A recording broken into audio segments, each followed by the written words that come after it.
আমরা মেইন রোডে উঠেছিলাম, ভেবেছি যে শাম্মীর খালার সাথে দেখা করে যাব, কিন্তু মিস করেছে শাম্মী বলতে বলতে। এই জন্য এখন আবার আমাকে গাড়িটা ঘোরাতে হচ্ছে। দেখেন, রাস্তায় গাড়ি চলতে গেলে ভুল করলে ড্রাইভারদের যে কি বিপদ হয় এটা তো ওরা বোঝে না, যেহেতু ওরা গাড়ি চালায় না। এটা শাম্মীর খালার বাড়ি। ছাদে দেশি মুরগি পালে, কোয়েল পালে, কবুতর পালে। তো আমাকে অনেকগুলো দেশি মুরগি ডিম দিয়ে দিল, তাই একটু ভিডিও করে নিলাম।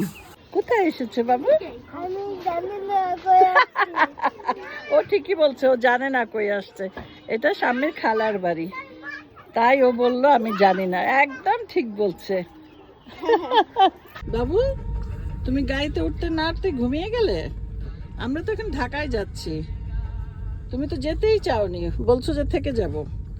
ওর মাকে বলতেছে যাব না, মিমের বাসায় থাকবো, ওর খালাকেও মিম ডাকে। তা এখন খুব মন খারাপ, যেতে চাচ্ছে না নানু বাড়ি থেকে। কিন্তু এটা বললে তো হবে না, স্কুল আছে। আমরা রওনা দিয়ে দিলাম, কিছুটা পথ চলে এলাম, এখনো আলো আছে, কুয়াশা আছে।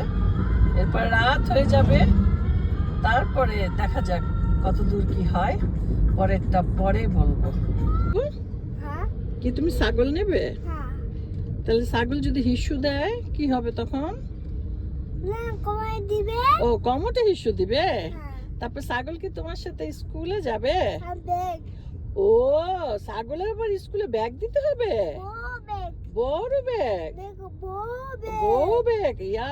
ছাগল তাহলে লেখাপড়া করবে তোমার সাথে, তাই না? ওখানে থাকো। ও ঠিক আছে, ওকে। তাহলে একটা ছাগল নিয়েই নেই ঈশ্বরগঞ্জ থেকে, আর কি করা।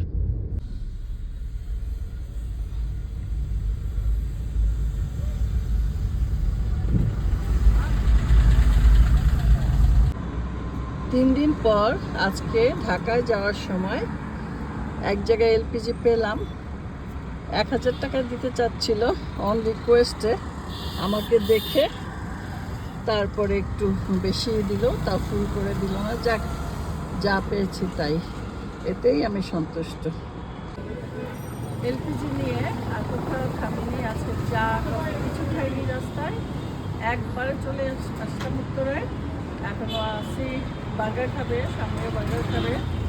আমি আর কিছুই খাবো না, বাসায় যে কফি খাবো। এই আমাদের যাত্রা এখানে শেষ, তারপরে বাসায় যাচ্ছি।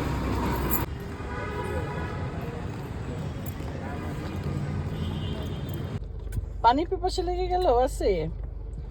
শাম্মীর এত ক্ষুধা লাগছে, এসে বাসা পর্যন্ত যাওয়ার জন্য অপেক্ষা করলো না, খাওয়া শুরু করে দিছে।